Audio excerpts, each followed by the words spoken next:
8 de la mañana con 6 minutos, las 8 con 6 minutos. Está con nosotros el rector de la Universidad Católica, Juan Carlos de la Llera. Rector, gracias por estar con nosotros en Infinita. Bienvenido, buenos días.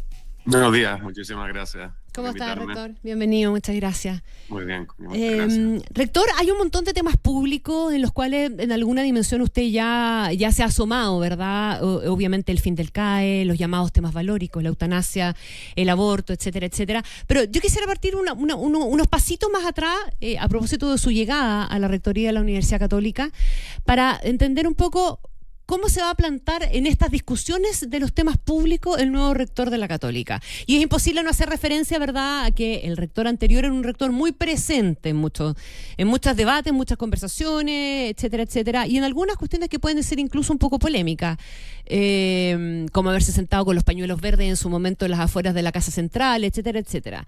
¿A qué viene el rector de la Llera en este momento del país? Yo creo que lo más importante que tiene que hacer la Universidad Católica es ofrecer sus capacidades, ¿no es cierto? Y la evidencia que genera todo el trabajo que realiza una tremenda institución para que la decisión que se tomen en las distintas políticas públicas sea la mejor posible. Uh-huh. Mi posición va a ser siempre la de tratar de ofrecer conocimiento, evidencia que se genera al interior de la universidad para que esas decisiones sean del mejor nivel. En temas cualquiera, en temas valóricos, en temas del FES o lo que corresponda, mi posición va a ser siempre muy basada en evidencia, uh-huh, tratando de evitar un poquito acá las posiciones que son más personales. Ya, entonces vamos de a uno, rector. Usted ha dicho que ve posible la eliminación del CAE. La pregunta antes de pasar a si le ve o no le ve problema al sistema que propone el gobierno es, ¿usted está de acuerdo entonces con que es necesario eliminar el CAE y dar paso a otro sistema? No, a ver, la posición mía en este tema tiene que ver con haber analizado un poco los números que están detrás de los distintos temas. Uno de ellos tiene que ver obviamente con el tema del crédito con aval del Estado, ¿no es cierto?, que generan un conjunto de familias en Chile hoy día, situaciones que son muy complejas. Yo creo que la eliminación del CAE como globo es factible de realizar. Si corresponde o no corresponde, ¿no es cierto?, a distintos grupos de personas es un tema que tienen que analizar otras personas. Pero desde el punto de vista de separar un poco la discusión en lo que es la eliminación del CAE, de lo que es el financiamiento más estructural de la universidad hacia adelante, a mí me parece que es absolutamente posible resolver la problemática del CAE, especialmente para aquellas personas que realmente lo necesitan. Yo siempre he tenido una posición muy clara en esto. Yo creo que, evidentemente, la gratuidad no puede ser universal. Eso lo he dicho desde el día 1.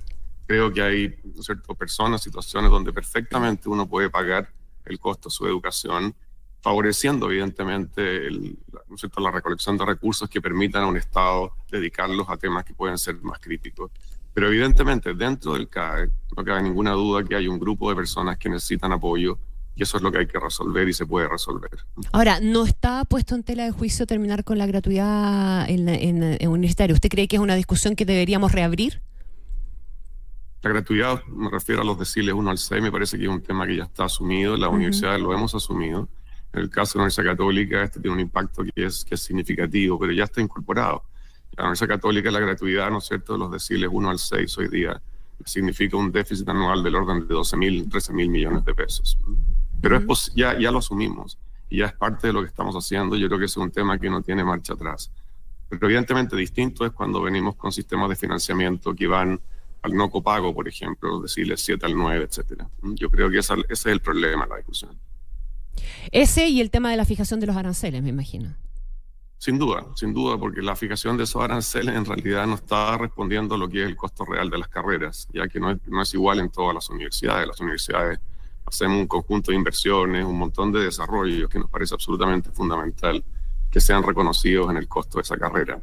Pero esos aranceles evidentemente están generando hoy día, en el caso nuestro, para 27.000 estudiantes aproximadamente, valores que están muy por debajo de lo que es el costo real de las carreras. ¿Y cómo se está llevando esa discusión para intentar corregir ese problema, rector?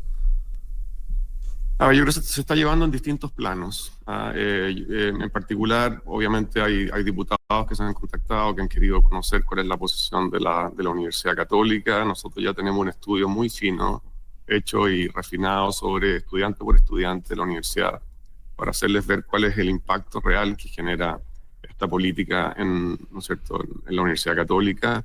También se han llevado conversaciones con la subsecretaría y con el ministro, ¿no es cierto?, de Educación, y eso ha ayudado de alguna manera a llevar estos dos planos en paralelo. La verdad que ese es el tema. No ha habido más que, bueno, discusiones internas, por supuesto, también dentro de la universidad. Hemos desarrollado una serie de documentos que estamos también consensuando con las distintas componentes, digamos, de facultades, de la universidad, etcétera. Pero la verdad que la situación hoy día está muy, muy clara en la Universidad Católica, y esa es la que yo he hecho ver transparentemente. En su momento, durante el gobierno del expresidente Piñera, se discutió, ¿verdad?, tener una cierta flexibilidad que permita el copago, pero haciendo a las instituciones avales de esa brecha. ¿Es una idea que le puede funcionar a una universidad como la Católica, o no?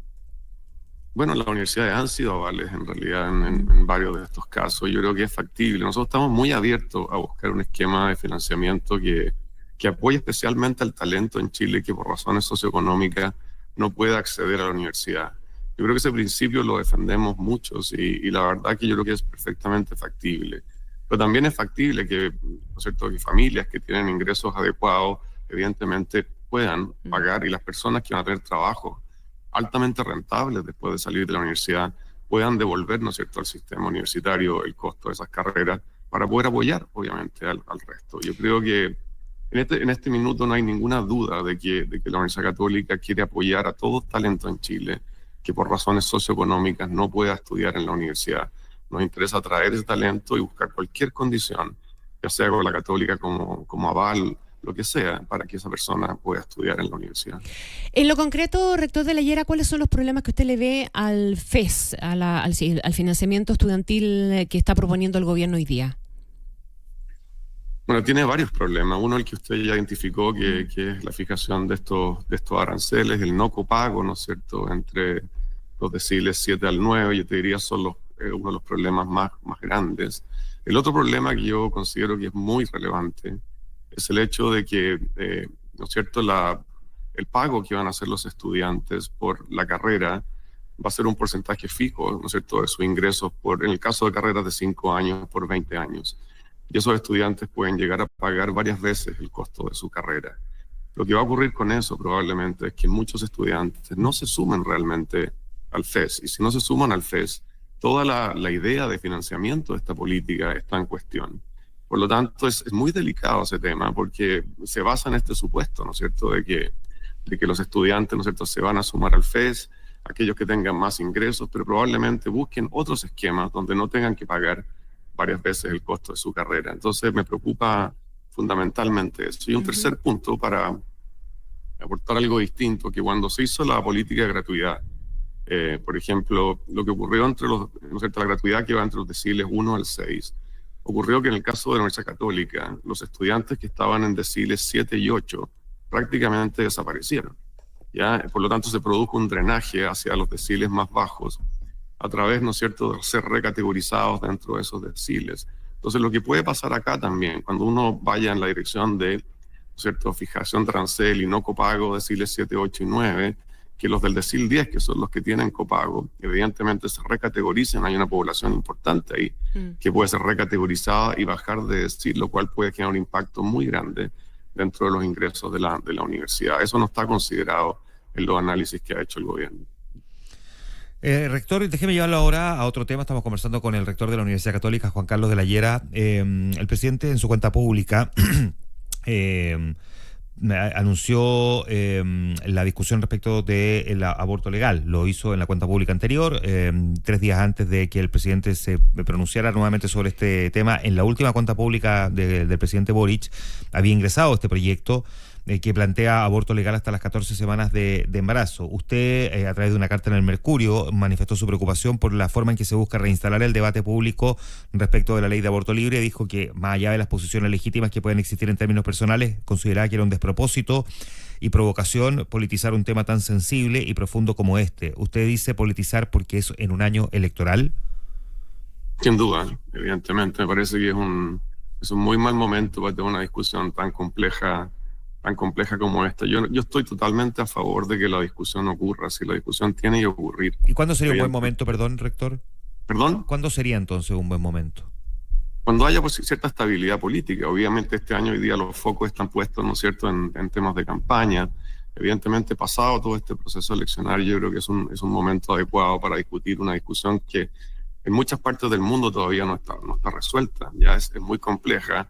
Este mismo hecho, ¿no es cierto?, que las 14 semanas o lo que sea, ¿no es cierto?, la vida es un continuo, por lo tanto, si usted pone cualquier fecha que ponga, siempre va a haber una discusión que pasa un día después o un día antes, ¿se fija? Entonces, hay discusiones muy potentes acá que creo que no se pueden dar en ciertas instancias, ¿no es cierto?, en que está sumergido el país. Yo creo que este no es un año adecuado y esa fue la razón principal de ese comentario. Ahora, en un año electoral también obliga precisamente a quienes pretenden conducir los destinos del país a fijar posiciones respecto de temas que son sensibles. Sin duda que este es un tema sensible y por lo tanto, considerando que una discusión de esta naturaleza fundamentalmente lo que define son marcos legales que por su naturaleza son también definiciones políticas, no pareciera precisamente ser este un buen año para saber qué es lo que definen políticamente quienes pretenden gobernar Chile sobre este tema. No, una cosa es definir lo que uno políticamente piensa o lo que cree sobre ciertos temas valóricos. Yo creo que eso va a ser parte de cualquier proceso eleccionario. Otra cosa muy distinta es que uno entre a legislar en forma apurada un tema tan complejo como este. Ya yo creo que son dos cosas distintas. A mí me parece muy prudente, ¿no es cierto?, que las personas se manifiesten en qué piensan, ¿no es cierto?, los futuros o los candidatos, ¿no es cierto?, presidenciales se manifiesten sobre un conjunto de temas valóricos, me parece perfecto.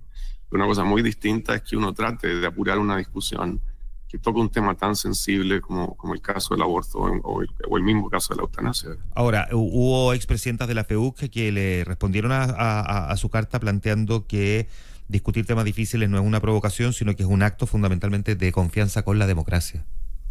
Sí, no, sí vi la carta y yo tengo mucho aprecio por esas personas que escribieron esa carta y todo, pero yo acá estoy expresando lo que considero que en un país que tiene un conjunto enorme de problemáticas, enorme, ¿ya? Hoy día enfocarse en esto, en realidad, cuando este es un tema que es largo de discusión, que tiene que ser pausado, a mí me parece súper imprudente.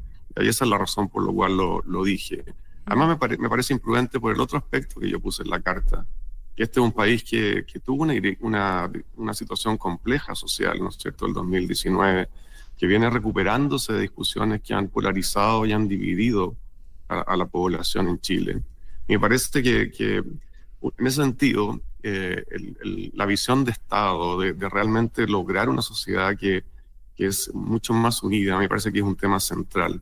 Esto lo saben los mismos estudiantes que escribieron esa carta, porque hay varios de ellos que han trabajado conmigo, que yo los conozco. Pero ellos están en su legítimo derecho de disentir y opinar distinto a lo que yo pienso. Rector, en el caso de la eutanasia, ¿usted la mete en el mismo saco en términos de la visión que está instalando que en el del aborto? Porque lo de la eutanasia es un tema que está instalado en el debate desde el año 2014. Viene y va. Tiene apoyo mayoritario de parte de la opinión pública, no hacia el aborto total, ¿verdad?, que es el que está proponiéndose hoy día por parte del Ejecutivo, y aparece insistentemente como un pendiente en la discusión y ahora podría eventualmente reactivarse. ¿Usted comparte exactamente la misma visión que tiene respecto del aborto? No lo meto en el mismo saco. Yo creo que, tal como dices tú, Connie, es un tema que viene de atrás, es un tema que ha tenido discusión. Lo que creo que es fundamental para que se tome una decisión informada es que esté el espacio y el tiempo para poder realmente expresar desde el punto de vista, ¿no es cierto?, de quienes tenemos una opinión distinta, que esté esa posibilidad de ser presentada. Detrás de esto hay gente muy pensante, hay gente muy inteligente por muchos años, que no es este tema que se defienda la vida simplemente por una posición emocional. Esto es un tema que ha sido estudiado, trabajado, es complejo, muy difícil.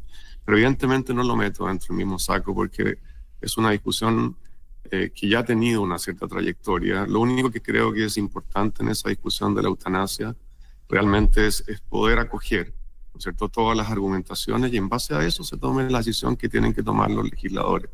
La verdad que en eso no hay más que uno pueda hacer, más que entregar esa visión, ¿no es cierto?, que tiene un fundamento de la importancia, ¿no es cierto?, de la vida y de ¿no es cierto?, realmente apoyar a una persona que incluso puede estar en condiciones terminales para que tenga condiciones dignas.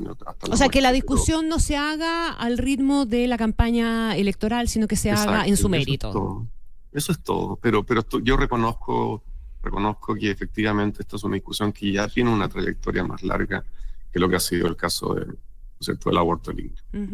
Rector, me gustaría hacerle una pregunta a propósito de una discusión que se ha instalado sobre la idea, ¿verdad?, de que a los 75 años las personas cesen o terminen de trabajar cuando son funcionarios públicos, y eso ha interferido o desde universidades estatales, particularmente desde la Universidad de Chile, hemos visto, ¿verdad?, un reclamo levantado por varios, incluyendo a la propia rectora.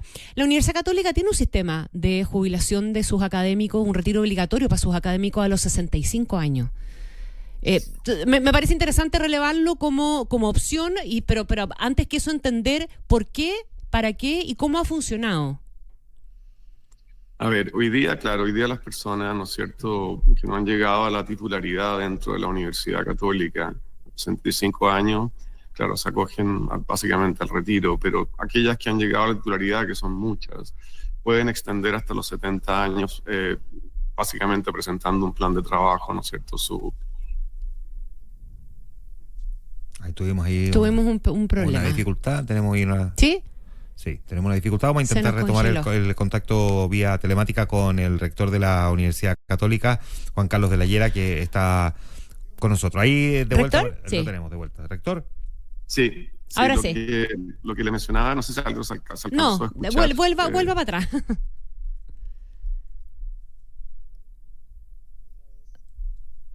No, estamos de nuevo con un problema. A lo mejor lo podemos contactar telefónicamente, si es que alcanzamos, ¿no? Para no sufrir congelamiento de nuevo. Ya, tenemos ahí una dificultad con el rector, pero vamos a tratar de recuperar la conversación. Ya, bueno, está interesante en todo caso el punto de vista que ha planteado, o los puntos de vista que ha planteado el rector en la varias diferencia de las entre la discusión del aborto y la discusión de la eutanasia. Yo creo que esa es una mirada más súper compartida, no solo por el mundo político, sino que también por la opinión pública. Si uno mira las encuestas, hay una mayoría bastante sustantiva en relación a la eutanasia y una minoría en el apoyo al aborto. Rector, volvamos al tema del retiro a los 65. ¿Ahí no se me escuchan? ¿Bien? Ahí sí. Ya, perfecto. No, yo contaba que, no sé hasta dónde llegué, pero contaba que entre los 60 y entre los 65 y los 70 años uno puede extender su participación en la universidad sin ningún problema, más solamente presentando un plan de trabajo, y después de los 70 requiere aprobación del Consejo Superior. La verdad es que después de hoy día, este es un comentario muy personal, pero viendo efectivamente hoy día lo que es la productividad de los académicos, ver la forma en que están hoy día, ¿no es cierto?, a los 70 años, incluso 75 años, me parece extraordinariamente relevante relevar, ¿no es cierto?, lo que es la capacidad de esos académicos. Yo creo que hay que tener mucho cuidado. Yo soy bien cercano a la rectora Rosa Debes, nos conocemos perfecto. La rectora está, yo creo que en una posición increíblemente potente en cuanto a su capacidad, etcétera. Por lo tanto, me parece a mí... no sé, cuestionable hoy día, al menos un tema que tenemos que conversar en detalle, si realmente personas que han tenido una trayectoria tan destacada, ¿no es cierto?, a nivel de universidades, donde todavía se mantienen muchas de ellas muy activas, ¿no es cierto?, a los 70 años o más de 70 años haciendo investigación, realmente uno puede prescindir de esas capacidades dentro de... O sea, ¿usted revisaría lo que tiene la Universidad Católica también?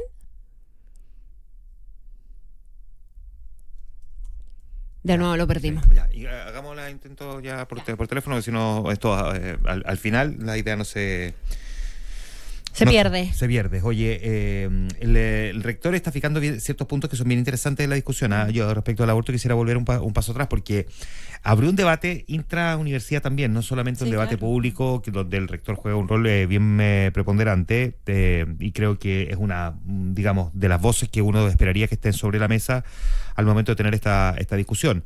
Pero es interesante también ver cómo expresidentas de la FEUC, de la Federación de Estudiantes de la Universidad Católica, también salieron a plantearle una respuesta a través de una carta abierta, en la que también con bastante respeto, pero porque en un tono bien respetuoso de ida y vuelta, ¿no?, plantean lo que yo le preguntaba también al rector, donde consideran que efectivamente es tener este debate porque básicamente confiar en o es un acto de confianza en la democracia, no importa si es un año electoral o no, que además tiene un componente, Connie, a propósito de lo que nos decía el ministro de Justicia también sobre el otro debate, el de Punta Peuco, en el que si en los años electorales no vamos a poder discutir ciertos temas, la verdad es que entonces deberíamos tener una discusión sobre que a lo mejor mejor los periodos presidenciales deberían ser más largos, o juntar todas las elecciones en un mismo momento, porque si cada vez que vamos a tener un proceso electoral no vamos a poder tener una discusión política relevante, esto al final se convierte en un problema. En la vía telefónica tenemos ahora al rector.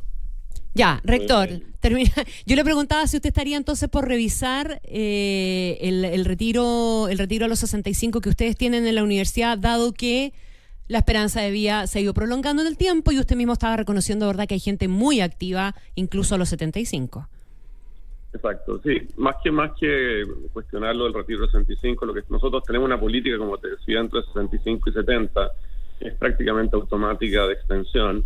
La política que hay hoy día, después de los 70, es la aprobación del Consejo Superior, y yo creo que es un tema que vamos a tener que revisar, evidentemente, porque hay personas que están tremendamente activas, que nos gustaría que sigan contribuyendo al proyecto universitario. Así que, efectivamente, creo que es un tema que va evolucionando. Hoy día una persona a los 75 años, hay muchos académicos nuestros que están profundamente activos y nos interesa mucho contar con ellos.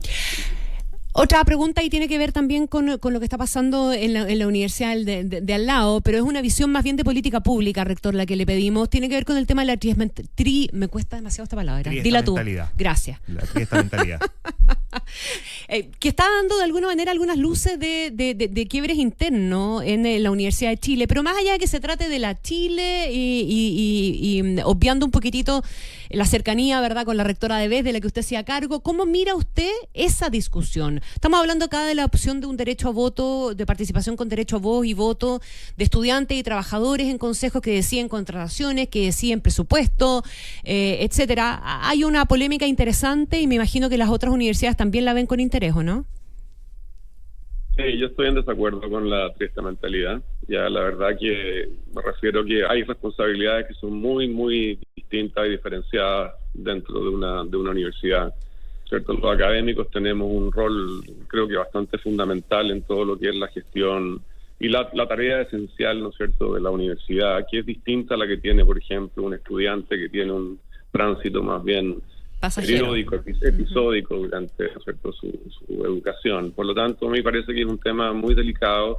Sí me parece fundamental, y yo fui de hecho la primera facultad en la universidad en que incorporó a los estudiantes dentro de la toma de decisiones de la Facultad de Ingeniería cuando yo era decano. Ahora me parece eso fundamental, con derecho a voto, pero otra cosa es cuando llegamos, ¿no es cierto?, a ciertos equilibrios donde yo creo que hay roles que están muy diferenciados dentro de la universidad y que se tienen que mantener. Ya. ¿Algo más? ¡Uf! No, pero para la otra lo invitamos al estudio y conversamos más, po. Y así no se nos corta. Eso. Ya, rector, muchas gracias. Gracias, buenos días. Le agradezco mucho. Ya.